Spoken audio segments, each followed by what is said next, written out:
So my name's David Hogan. I'm from Sydney. Currently a master's student at Harvard University in Boston in the US, studying a master in real estate.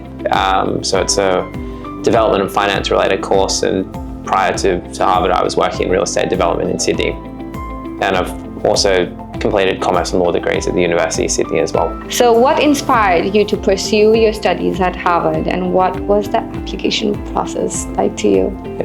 So I've always wanted to go overseas just to experience what it's like living in another country, but really I wanted to pit myself against the best and to study at one of the best universities in the world, which I think many would consider Harvard to be in that bracket. So I always had the dream of going to an institution like Harvard, and I've always had a particular love of the US. It's a great country with a lot of great people, and it's typically at the forefront of financial and technological innovation. So I thought that would be the best place to learn from industry experts. The application process is quite long, so I applied for a few other schools as well, but Harvard was always the one I wanted to get into most. I spent many hours on purpose essays refining why I wanted to go and what I could offer to the university, and also had to refine my resume and make sure that my marks and my referees were high quality as well. So it took a number of months where often I'd come home from work and I'd be spending hours on applications, but it all worked out in the end, which I'm happy about. Yeah, so I might just be meeting you, but a huge congratulations to you for thank you. No, I appreciate Harvard. that. Thanks. Yeah.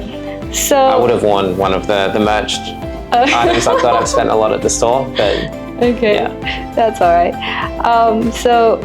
Me particularly growing up, I've seen a lot of movies that involves people trying to get into these schools, and their application process is like quite tedious. Like you've mentioned, it takes months, right? I haven't faced it in real life, but you have. So did you face any significant challenges while preparing for or applying to Harvard, and how did you overcome them? Yeah, so as an Australian, I found that applying for overseas universities was kind of an unknown. Like not that many people do it, or not many of my friends had done it. So we don't really know too much about the structure of it. So it was difficult finding out what actually needed to be done and what they look for in terms of admissions essays and what makes an essay stand out. So I was lucky enough that both my sisters had studied in the UK at Cambridge, which is also a high quality university. So they were very helpful in helping me draft my essay, and I also had another family friend who just recently completed his MBA at Harvard Business School. So he was a great asset as well in terms of telling me what they look for, the growth story that they expect, and then also other things just in terms of academic requirements and details like that. Okay. That's great that you've got a lot of support system around you. Yeah. So how did you feel when you got accepted, and how has that moment influenced your journey ever since? So it was back in February from memory, or maybe it was early March, but yeah, I was frantically checking my phone because I knew that the results and the application offers were going to start coming out. So I randomly woke up in the middle of the night at 2 a.m. And then I checked, and then I found out that I'd gotten in, and I actually didn't go back to sleep. So I called in sick the next day because I was just so exhausted, but I was really happy and wanted to celebrate. So I was elated because it was a big dream of mine. Yeah, so you've got a strong gut instinct to be waking up at 2 a.m. Yeah, I just knew, and it had just come out a couple of minutes before, because obviously their time zones are different, so they were sending the results out during the day. But yeah, I just had a feeling, and I just happened to log on at 2 a.m. and it worked out. Yes. So although I didn't call my parents until the morning, I didn't want to call them at 2 a.m. Okay. Yeah. What makes the academic environment at Harvard unique, and how do the professors and the peers challenge or support you? Yeah. So the average age in my master's course is 30. So I'm also currently 30. So you're surrounded by people who've got a number of years of industry experience, and they're coming from a different angle in terms of just coming from another university degree directly. So I found the practical experience that people have and how they can offer insights in classes particularly valuable, and that's something that's made it stand out. And then also the professors that I have. So there's a number of real estate professors that have run their own businesses and they've won awards and things like that. So I found the quality of the actual practical experience that people have to be quite high. And that's really made it stand out. And as someone who has industry experience, it's really been something that's resonated with me, given that they have real world experience in dealing with the concepts that you learn, but might not always necessarily actually put into practice. Okay, so you learn from the best of the best. Yeah, and we're very lucky. Like, we get a lot of high profile lecturers and also guest speakers coming in as well. A lot are also happy to come in, just given that it is Harvard. So we've had world leaders come in. I've heard from prime ministers and presidents and all sorts of people like that. So yeah, it's been amazing to meet and hear from some people I wouldn't probably have ever heard from in Sydney and in Australia. Right, that's very interesting. So how can you describe a typical day in your life at Harvard? Yeah. Like currently, like how do you balance academics, extracurriculars, and downtime? Yeah, so I'm very fortunate. I'm living on campus, Okay. so I'm living in student accommodation, which it might be slightly small, but it means that I'm really well located. I'm a 3-minute bike ride from my building, which means that I'm not spending time commuting, and it means I can be spending time doing other things. So typically I'd have about 4 hours of class a day, 3 to 4 hours, and then I'd do study afterwards as well, and I'd fit the gym in. But I'm really big on the networking, and I believe that given my course is just a year, I need to maximize the number of people I'm meeting and the number of events that I'm attending. So in my early weeks, I was going to things 6 nights a week, which was very tiring, but just trying to do as much as I could. So for example, there's a thing at Harvard called the iLab, which is the innovation lab, which is where founders and people who want to start businesses will come together and they'll pitch ideas and they'll chat about things. And so I've really put a lot of emphasis into doing things just outside the classroom. Also big into sport. I'm playing soccer for the Harvard Business School. I played tennis as well. We've got great indoor facilities as well. So I've just tried to do as much as I can. And to be honest, I'm probably doing more work than I did when I was working full time, just given that I'm trying to put my hands on so many opportunities. Okay, you don't want to miss out anything there. Yeah, that's right. So, what's one course, project, or professor that has had the most impact on you so far? So far, having just completed my first term, I've just completed a unit on housing affordability. So it's mainly in an American context, but it goes into a lot of concepts that apply to over here in terms of subsidies and financial modelling and things like that. And the professor that I've had, he's an industry legend essentially. He's been in it for many decades and has run a very successful company. So that's really another example of working with those people who have that industry experience and really getting outside the classroom and being able to benefit from the caliber of people that Harvard has. So yeah, it'd definitely be that unit that's left the biggest mark so far. Everything sounds so cool. What advice would you give to an Aussie or international students considering applying to Harvard or other Ivy League schools? Yeah, I would say apply, or at least get your application together as soon as possible.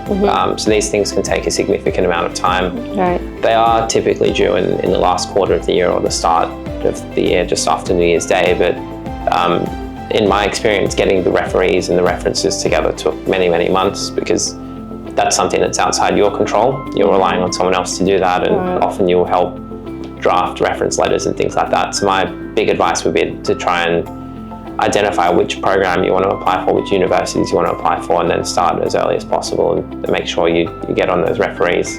Because if you're applying for multiple schools and multiple degrees, then you'll need multiple reference letters as well. So it can be very time consuming.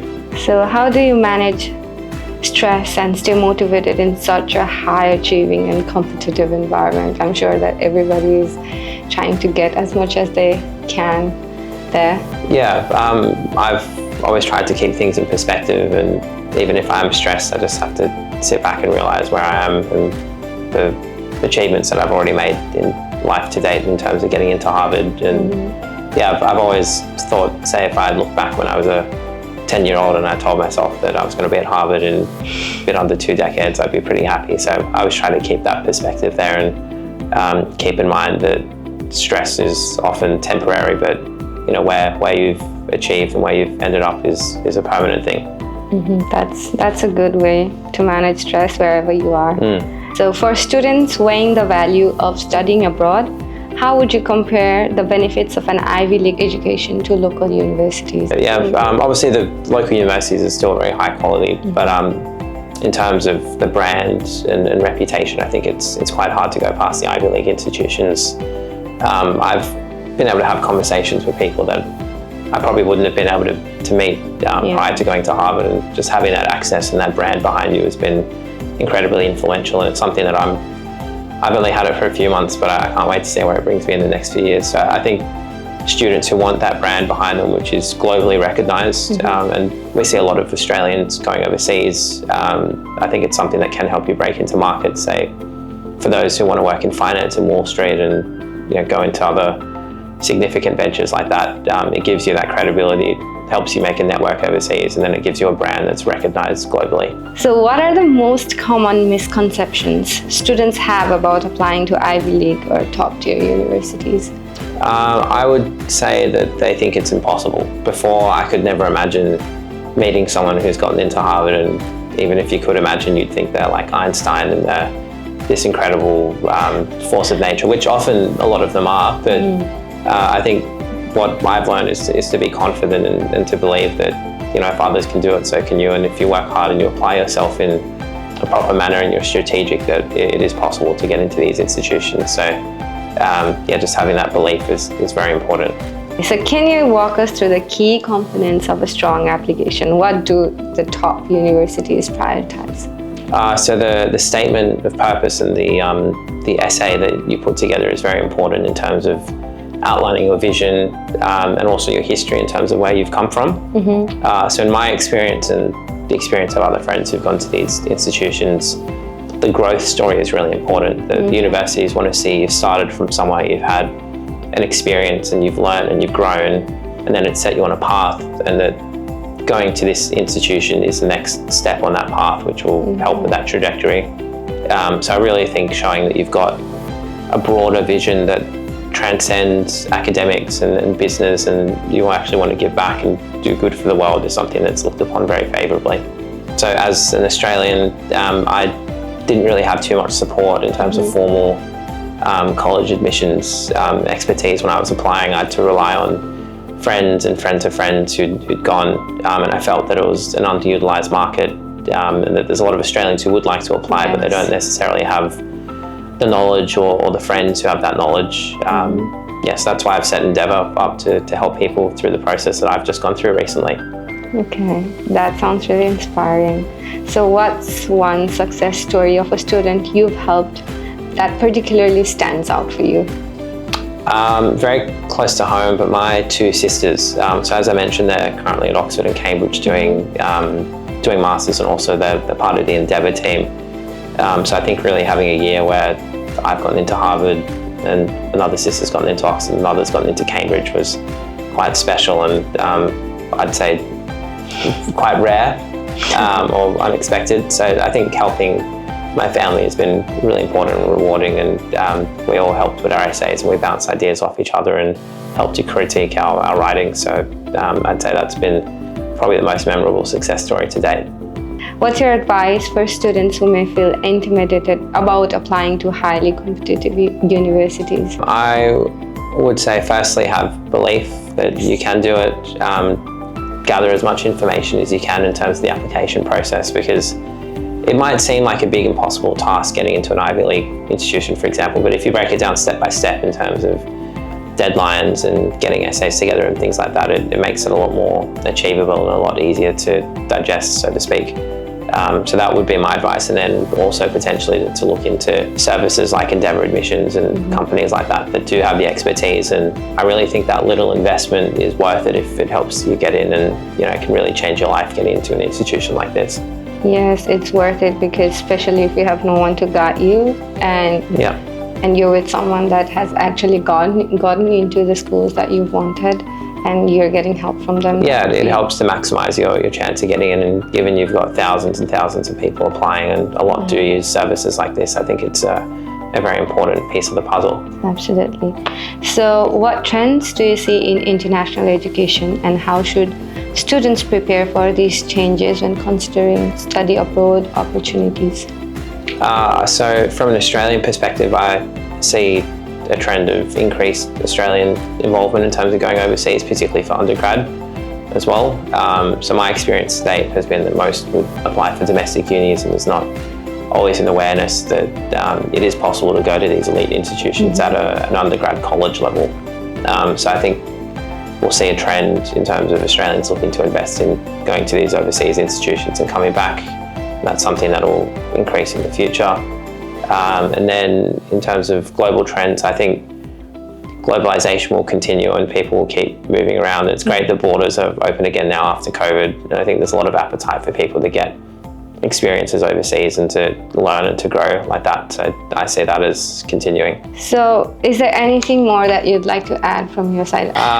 Just that at Endeavour, we believe that we've got a tailored Australian approach. So we've been through the school system here, we've been through the undergrad and university experience here, and I think that as an Australian we know what the system's like, and that it's a really unique point in terms of applying for these overseas institutions and making them appreciate and helping to craft a way in which they'd appreciate the value of being in Australia and the experiences we have in the Australian workplace. And say in my example, I had to convert all my terms and things into USD and really make it digestible for an American. Like, we use a lot of different terms in real estate that aren't necessarily used in the States. Okay. So I think having that experience and that exposure and that nuanced approach is something that can be really useful for Australians looking at doing what we've done. That's really great. Thank you so much for your time. That's okay, thanks. That was a lot of fun. Yes, got to know more than the movies. Yeah. Was Legally Blonde, was it? So if you want to study here at an elite university like Harvard or elsewhere worldwide, please make sure that you contact Expert Education and Visa Services and Endeavour Admissions so that we can work together towards your bright future. Our team consists of current and past students at elite universities like Harvard, Oxford, and Cambridge. This will give your application the edge.